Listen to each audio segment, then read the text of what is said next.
Ils sont plus petits qu'un pouce humain. Deux oiseaux taillés dans de l'ivoire de mammouth, retrouvés après environ 40 000 ans sous le sol d'une grotte allemande. Le premier déploie ses ailes, mais une partie de son corps a disparu. Le second est intact. Il semble couché, comme s'il protégeait des œufs. Et chacun mesure moins de 2,5 cm. Ce ne sont pas seulement deux objets anciens. Ce sont deux observations minuscules du vivant, enregistrées par une main humaine pendant la période glaciaire. Bienvenue sur Zoom Bizarre. Aujourd'hui, on entre dans la grotte de Hohlefels pour séparer trois choses. Ce que les archéologues ont réellement trouvé, ce qu'ils peuvent raisonnablement proposer, et tout ce qui reste impossible à prouver. Hohlefels se trouve dans le Jura souabe, dans le sud-ouest de l'Allemagne. La grotte appartient à un ensemble de 6 cavités classées au patrimoine mondial de l'UNESCO. Depuis le XIXe siècle, cette région livre des objets datés d'environ 33 000 à 43 000 ans. Les deux oiseaux ont été mis au jour pendant les fouilles de 2025.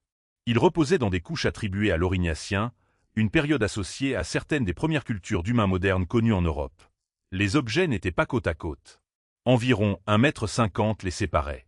Cette distance ne prouve pas qu'ils formaient une paire. Pourtant, les chercheurs pensent qu'ils ont été fabriqués à peu près à la même époque. Ils pourraient même avoir été sculptés par la même personne. Pour l'instant, cela reste une possibilité, pas une certitude. La fouille elle-même explique pourquoi des objets aussi petits peuvent être retrouvés. L'équipe retire le sédiment avec précaution, puis le passe dans un tamis à mailles fines. C'est au cours de ce tri qu'Elisa Luzy, paléontologue à l'université de Tübingen, a reconnu l'une des figurines. Imagine la scène. Des centaines de fragments de pierre, d'os et d'ivoire passent entre les mains des chercheurs. Puis une forme apparaît. Un œil. Une aile. Des incisions qui ressemblent à des plumes. Pendant 40 000 ans, personne n'avait regardé cet objet. Les deux figurines pèsent seulement quelques grammes. Elles mesurent moins de 2,54 cm, environ la taille d'un ongle de pouce. Cette précision corrige une impression trompeuse. Sur une photographie agrandie, les oiseaux semblent faciles à lire. En réalité, leurs détails tiennent sur une surface minuscule. Le premier oiseau a les ailes déployées. Des fragments de son corps manquent. Malgré cet état incomplet, sa posture reste claire. D'après les chercheurs, il s'agit du plus petit objet d'art de la période glaciaire jamais découvert dans cette région. Le second est conservé en entier. Il semble couché. Les chercheurs évoquent prudemment un oiseau qui pourrait s'occuper de ses œufs. Le mot important est « pourrait ». La posture est visible, l'action supposée ne l'est pas. Les sculptures ne sont pas de simples silhouettes. Elles portent des yeux distinctifs et des marques qui représentent le plumage. L'archéologue Nicolas Conard insiste sur ce point. Les formes ne sont pas entièrement stylisées. Elles contiennent des caractéristiques particulières qui permettent de discuter de l'espèce et du comportement observé. L'un des oiseaux pourrait être un lagopède, un animal de la famille des tétras adapté aux environnements froids. Pour l'autre, les spécialistes hésitent. Peut-être un autre lagopède, peut-être un rapace. Aucune de ces identifications n'est définitive. Une figurine de 2 cm, incomplète ou simplifiée, ne fournit pas les mêmes indices qu'un squelette, une plume ou une photographie. Les archéologues décrivent donc des ressemblances, pas une espèce certaine. La matière, elle, est identifiée, l'ivoire de mammouth. Pendant la période glaciaire, les mammouths vivaient encore en Europe. Leur défense offrait une matière dense, résistante, capable de conserver des incisions fines pendant des millénaires. Mais cette qualité avait un prix technique. L'artiste ne disposait ni d'acier ni d'outils électriques. Il fallait détacher une petite pièce, dégrossir la forme, puis graver les contours et les détails avec des outils de pierre. Une erreur pouvait casser un bec, une aile ou le corps entier. Cette contrainte rend la miniature encore plus étonnante. Plus l'objet est petit, moins le geste pardonne. Et pourtant, les yeux, les ailes et les marques du plumage restent lisibles. Hohlefels n'est pas célèbre uniquement pour ses oiseaux. La grotte a livré des flûtes en os très anciennes et la Vénus de Hohlefels, l'une des plus anciennes représentations figuratives connues d'un corps humain. Il y a environ 25 ans, les chercheurs avaient déjà trouvé une autre figurine d'oiseau dans la même grotte. Avec les deux découvertes récentes, Hohlefels compte désormais 3 sculptures aviaires connues. Ce détail intrigue les chercheurs. Dans les sites voisins, les figurines représentent surtout d'autres animaux. À Hohlefels, les oiseaux reviennent. Cela pourrait signaler une préférence propre au groupe qui fréquentait la cavité. Mais là encore, 3 objets ne suffisent pas à reconstruire une croyance complète. On peut constater une différence de sujet entre les sites.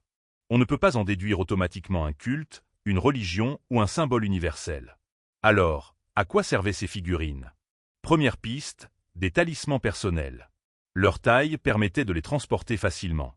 Un objet aussi petit pouvait accompagner une personne sans encombrer ses déplacements. Deuxième piste, des signes d'identité. L'archéologue Daniel Adler propose qu'ils aient pu être liés à l'appartenance à un groupe. Dans cette hypothèse, reconnaître l'oiseau aurait signifié reconnaître une communauté, une histoire ou un statut. Troisième possibilité, le plaisir de créer et de montrer un animal observé. Cette idée paraît presque trop simple, mais elle ne doit pas être exclue. Les humains du Paléolithique n'étaient pas obligés de transformer chaque sculpture en objet religieux. Aucune de ces fonctions n'est démontrée. Les chercheurs n'ont pas retrouvé une notice, un récit ou un contexte fermé permettant de trancher. Les oiseaux sont là. Leur usage a disparu. C'est précisément ce qui rend la découverte puissante. Elle apporte des preuves concrètes sur la capacité d'observation, la maîtrise technique et le choix des sujets. Mais elle résiste dès qu'on cherche une signification unique. Le contexte plus large montre pourtant une vie culturelle riche. Dans les mêmes grottes du Jura souabe, les archéologues trouvent des animaux sculptés, des représentations humaines et des instruments de musique.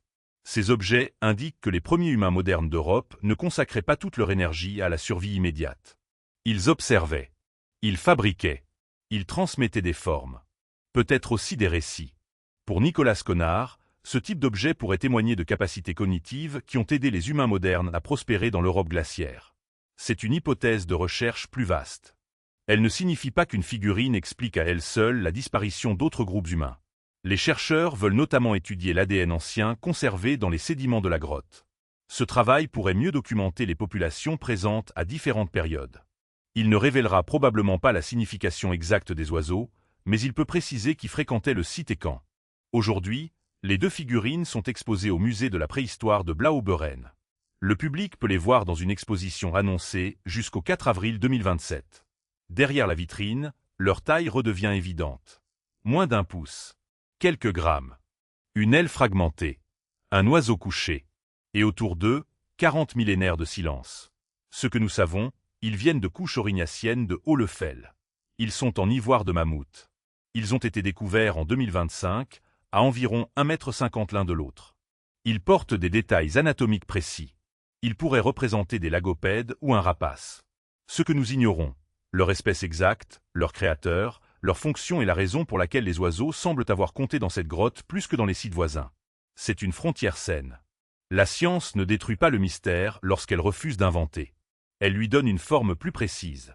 Deux oiseaux minuscules ne nous racontent pas toute la pensée d'une personne ayant vécu il y a 40 000 ans. Mais ils prouvent qu'une personne a regardé un animal avec assez d'attention pour fixer un œil, une aile et des plumes dans l'ivoire. Et ce geste, lui, a traversé le temps. Si cette enquête t'a fasciné, laisse un like. Selon toi, ces oiseaux étaient-ils des talismans, des signes d'identité, de simples œuvres ou autre chose? Dis-le en commentaire. Et abonne-toi pour explorer d'autres mystères enfouis dans le temps.